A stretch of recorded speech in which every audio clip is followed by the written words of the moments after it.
Imagine someone walks up to you today and hands you a document. Inside it are 6 specific predictions about a major city, the name of who will attack it, how its walls will fall, what will happen to its rubble, what the site will look like thousands of years from now. You read it, you think, okay, interesting, could be a guess. But then you find out the document was written 2,600 years ago. And every single prediction came true, not vaguely, not sort of, exactly. One of them was fulfilled by a man who had never even read the document, 250 years after it was written, in a way that had never been done before in the history of warfare. That document exists. It is in your Bible right now, Ezekiel chapter 26. And by the end of this video, you are going to understand why serious historians, archaeologists, and scholars, including people who do not believe the Bible, have struggled to come up with a rational alternative explanation. Stay with me, because this is one of those things that once you see it clearly, you cannot unsee it. Before we get into the predictions themselves, you need to understand who was making them, and why the context matters enormously. The man's name was Ezekiel. He was a priest, and in 597 BC, he was taken from Jerusalem as a prisoner when the Babylonian Empire invaded and deported thousands of Israelites. He did not choose to go to Babylon. He was dragged there. So when Ezekiel starts writing prophecies about foreign cities and empires, he is doing it from a prison camp, far from home, with no diplomatic access, no intelligence networks, no maps of coastlines he had never visited, and no political intelligence about the Mediterranean trading world. He is not a powerful man making educated guesses from inside a palace. He is a captive writing by lamplight in a foreign land. That matters, because what he writes about the city of Tyre in around 587 BC is so specific and so verifiable that it has been studied, debated, and ultimately confirmed by secular historians for centuries. Now, before we go to the predictions, I need you to understand what Tyre actually was. Because if you do not understand its power, you will not feel the weight of what Ezekiel is claiming. Tyre was not a small town. Tyre was the financial capital of the ancient world. Think of it this way. Take the wealth of Wall Street, the trade infrastructure of a modern port city, the global reach of a colonial empire. Pack all of that into one ancient Mediterranean city. That is Tyre. Tyrian purple dye was so rare and so expensive that for centuries across the ancient world, only kings and emperors could afford to wear it. That is where the phrase royal purple comes from. Tyre owned it. They controlled the production, the supply, and the price. The Phoenicians of Tyre built the alphabet that you and I are using right now. Every letter in the Greek alphabet traces back to the Phoenician script. Latin came from Greek. English came from Latin. You learned to read because of Tyre. They had colonies stretching from modern Spain all the way to North Africa. They founded the city of Carthage, the same Carthage that produced Hannibal, the general who marched elephants across the Alps and nearly destroyed Rome.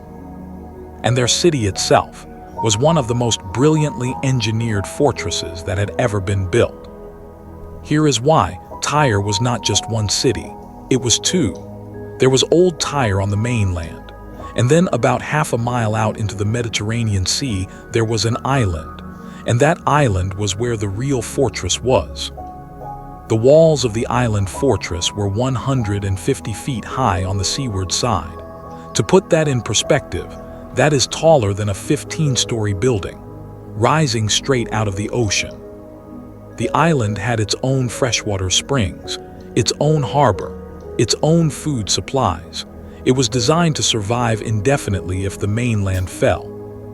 The ancient historian Quintus Curtius Rufus described it this way: the force of the waves, the depth of the water, and the sheer wall dropping directly into the sea made any conventional attack essentially impossible. Nobody had ever taken it, not in all of its history. The city had stood for over 1,000 years. And Ezekiel, a prisoner in Babylon, says it is coming down. So let us go to the actual text. Ezekiel chapter 26, written approximately 587 BC. He makes 6 specific predictions. I am going to state each one clearly, and then I am going to show you exactly what history says happened. Prediction 1. Nebuchadnezzar, king of Babylon, will come against Tyre with his army. Notice what just happened. He does not say a great power will come. He names the specific king by name. Prediction 2. Many nations will come against Tyre. This is important, not one attacker, many, a sequence of nations over time. Prediction 3. The walls of Tyre will be broken down and her towers demolished. Prediction 4. The stones and the timber and the soil of the city will be thrown into the sea.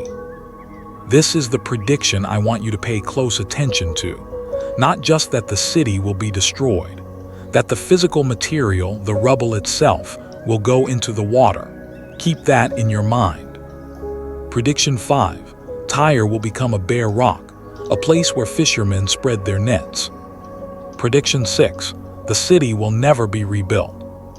6 predictions, written by a prisoner in Babylon, about a city he had never visited, at the height of that city's power. Now let us see what happened. In 585 BC, 2 years after Ezekiel wrote this, Nebuchadnezzar, king of Babylon, marched his army to the coast of the Mediterranean and began his siege of Tyre. Prediction 1. Checked. The specific king Ezekiel named arrived exactly as predicted. The siege of the mainland city of Old Tyre lasted 13 years. 13 years. One of the longest sieges in the entire ancient historical record. Think about what that means. Nebuchadnezzar camped his army outside those walls for 13 years. His soldiers were born, grew up, and some of them died before the siege ended. By 572 BC, the mainland city was destroyed. The walls were broken down, the towers demolished. The population that survived had packed up everything they could carry and fled across the water to the island fortress. Predictions 2 and 3, checked. But here is where the skeptics thought they had found their escape. And I want to be honest about this, because it is important to be fair. Nebuchadnezzar destroyed the mainland city, but the island fortress survived. The people who moved there continued trading. Ships still came and went. Tyre was still alive. And Ezekiel had said the stones and the timber would be thrown into the sea. That had not happened. Nebuchadnezzar leveled the city, but the rubble, the massive amount of stone and timber from a great ancient metropolis, sat exactly where it fell, on the mainland shore. For 250 years. 2.5 centuries passed. Babylon fell to Persia. Persia rose and spread. The world changed, and the rubble of Old Tyre just sat there on the Mediterranean coastline, going nowhere. If you are a skeptic in 340 BC, you are feeling pretty comfortable right now. Ezekiel said the stones would go into the sea. They had not. Maybe he got lucky on a few predictions, but this one looked wrong. And then comes 332 BC. A 23-year-old Macedonian general named Alexander arrives at the coastline of Tyre. He is in the middle of one of the most audacious military campaigns in history. He has just come through Egypt. He is moving through Persia. He is undefeated in every battle he has fought. He looks across the water at the island fortress, and he sends envoys to ask the city to submit. The Tyrians said no. They killed 2 of his messengers, and they threw their bodies from the top of the wall into the sea. Alexander does not take that well. Now here is the military problem. He has an army, a brilliant army, but he cannot get to the island. His navy at this point is not large enough to take on the Tyrian fleet. The water between the mainland and the island is too deep to wade across. And those walls, 150 feet of stone rising straight out of the ocean, cannot be reached from the shore. Every military commander before Alexander who had tried to take Tyre by force had either failed or given up. The sea was the defense, the island was the fortress, and there was no way across. And then Alexander looks at the rubble of Old Tyre, the rubble that had been sitting there for 250 years. And he makes a decision that no commander in military history had ever made before. He is going to build a road across the sea. His engineers begin picking up the stones of Old Tyre, the timber, the debris, the very material of the ruined city that had been sitting untouched for 2.5 centuries, and they start throwing it into the Mediterranean.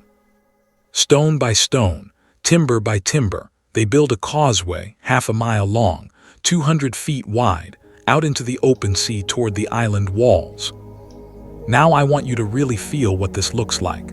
35,000 soldiers, shoveling, lifting, and carrying the rubble of a 250-year-old destroyed city, piece by piece, into the ocean, while the Tyrians on the island walls shoot arrows and drop burning materials down onto them. The Tyrians sent a fire ship straight into the causeway, a massive boat packed with dried branches, pitch, sulfur, and hanging cauldrons of boiling oil.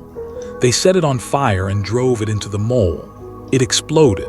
2 of Alexander's giant siege towers were completely destroyed. The causeway caught fire.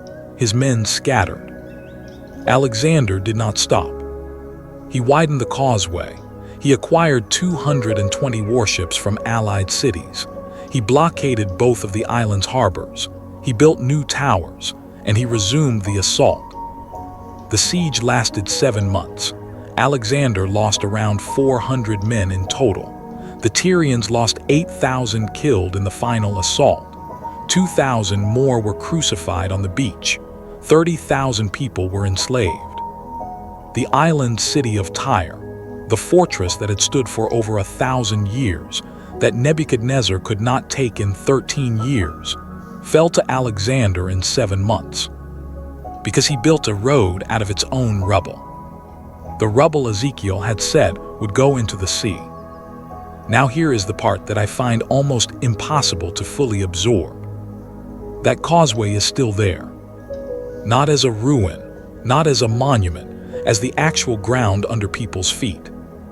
Scientists from the French Geosciences Institute CEREGE published a study in the Proceedings of the National Academy of Sciences, confirming that the causeway Alexander built in 332 BC permanently changed the geography of the coastline. Sand and sediment accumulated against it over the centuries. The island of Tyre no longer exists as an island. It is a peninsula, connected permanently to the mainland. The modern city of Sur in Lebanon, that is Tyre today, sits on what was once an island. The road you drive in on is built over Alexander's causeway. The man who scraped the rubble of Old Tyre into the sea created a permanent land bridge that is still there 2,300 years later. Prediction 4 checked. Now what about the site of Old Tyre itself, the mainland city, the one Nebuchadnezzar destroyed, whose rubble Alexander threw into the sea? The American archaeologist Edward Robinson visited the site. He reported seeing 40 or 50 marble columns lying on the sea floor beneath the water along the shores of Tyre. The rubble of Old Tyre was so completely scraped up and thrown into the sea that the precise location of the original mainland city is, according to the historian H.J. Katzenstein, a specialist on the history of Tyre, quote, a point of controversy. The city, he writes, was totally dismantled by Alexander and disappeared totally. And what is there now? What do you see when you stand on that shore? A bare rock, with fishermen spreading their nets on it. Exactly what Ezekiel wrote in 587 BC. Prediction 5 checked.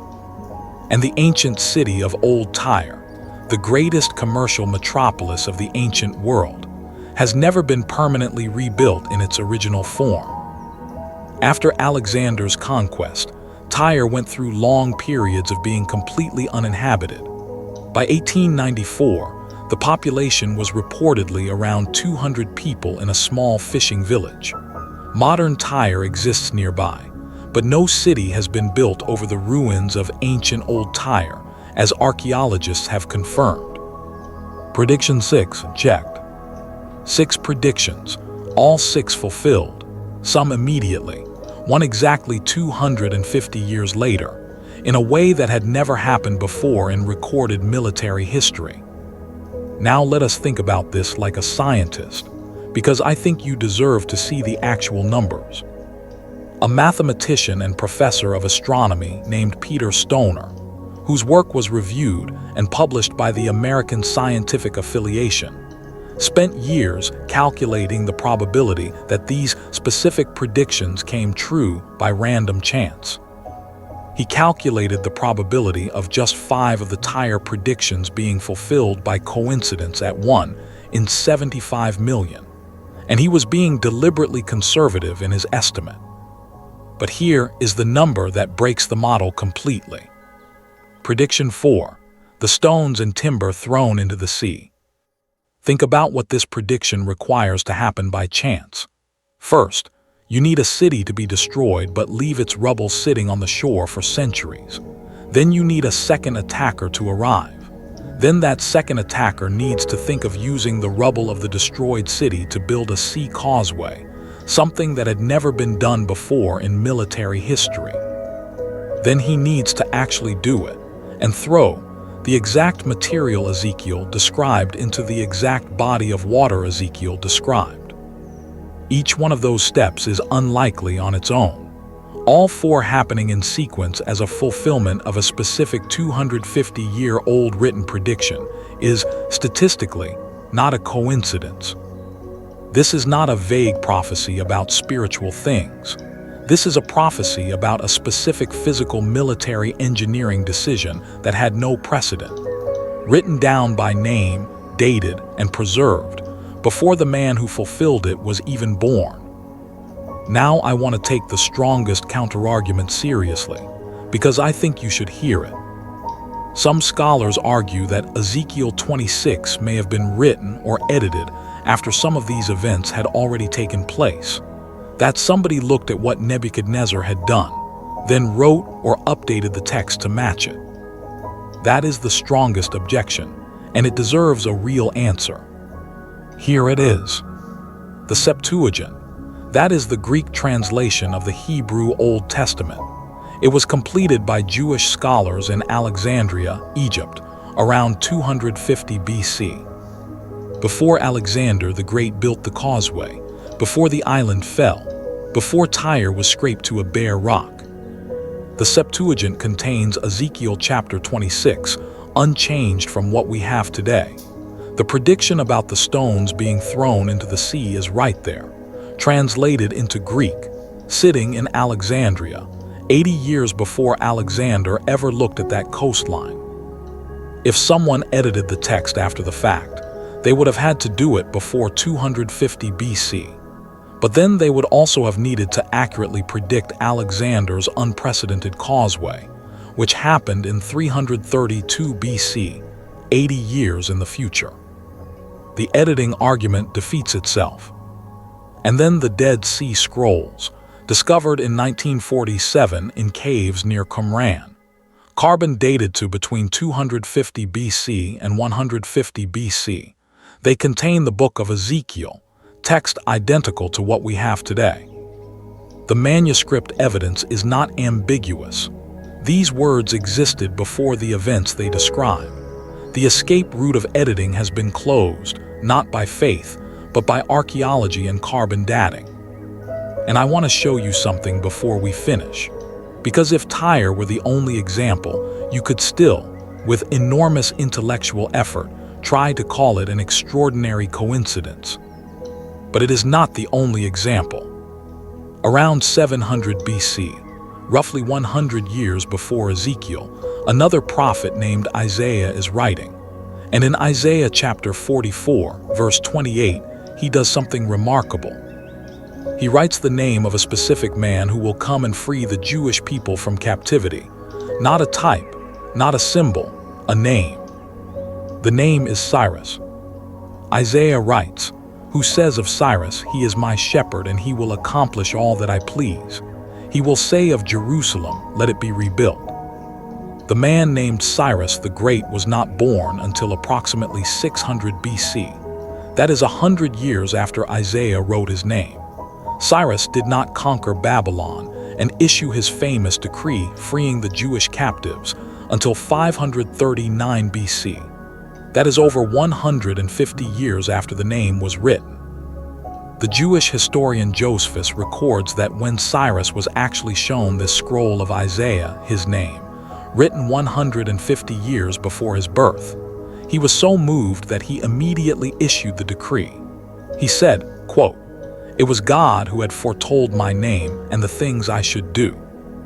Same pattern as Tyre, specific name, specific action, written before the person existed, fulfilled exactly.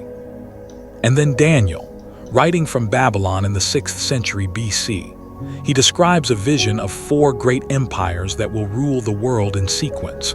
He compares them to metals: gold, silver, bronze, iron. Historians have matched those 4 empires to Babylon, Persia, Greece, and Rome. But here is the specific detail that is hardest to explain away. Daniel describes the Greek Empire as a leopard with 4 heads. After Alexander the Great died at just 32 years old, his empire did not pass to a single heir. It split into exactly 4 kingdoms, ruled by 4 of his generals. Cassander took Macedonia, Lysimachus took Thrace, Ptolemy took Egypt, Seleucus took Persia. 4 heads, 4 kingdoms, written by a man who died before Alexander was born. The pattern is not a coincidence, it is a signature. So let us step back and think clearly about what we are actually looking at. These are not vague predictions. They are not fortune cookie statements that could fit anything. They name specific kings, specific military actions, specific physical outcomes that can be verified today by visiting the site in Lebanon. They have been confirmed by secular historians who have no theological agenda. They are recorded in documents that have been proven by carbon dating and manuscript evidence to predate their fulfillments. And the most specific prediction of all, the one about the stones and timber being thrown into the sea, was fulfilled by a man 2.5 centuries later, in a way that had never happened before, for a military reason that no prophet in 587 BC could have invented. Once you eliminate guessing, once you eliminate editing, once you eliminate coincidence, what is left? The source of these prophecies had access to information that is outside the normal boundaries of human knowledge. Knowledge of specific events that had not happened yet. Knowledge that required not just knowing the future, but knowing the precise choices that one specific general would make 250 years later. You do not have to be religious to recognize what that implies. A physicist, a historian, a statistician, anyone reasoning from the evidence and following it honestly, arrives at the same uncomfortable place. If this book contains verified knowledge from outside of time, then this book is something different from every other document human beings have ever produced. And if it is that, then the same book that predicted the fall of Tyre in 587 BC and was proven right 250 years later is also the book that tells you who you are, why you are here, and what happens when you die. That is not a small thing to sit with. Here is what I want you to do with this. Do not let this be just an interesting fact you heard in a video. Let it be a question. If the Bible has been verified at this level of precision in the physical, historical, archaeological world, what else is it saying that we have not taken seriously enough? The prophecy of Tyre is a footprint, a verifiable, datable, checkable footprint of something that moved through history in ways that human beings cannot account for on their own. Tyre was real, the rubble was real, the causeway was real, the bare rock is real. You can go there today. And the book that described all of it, 2,600 years in advance, is sitting on a shelf somewhere near you right now. Let me leave you with 3 things. First, Ezekiel 26 contains 6 specific, verifiable predictions about the city of Tyre. All 6 were fulfilled. The most specific one, the rubble thrown into the sea, was fulfilled 250 years after it was written, by a man who had never read the prophecy, using a method that had no military precedent in history. Second, the manuscript evidence is solid. The Septuagint, completed around 250 BC, and the Dead Sea Scrolls, carbon dated to 25150 BC, both confirm these texts predate the events. The editing argument is closed by archaeology, not faith. Third, this is not an isolated case.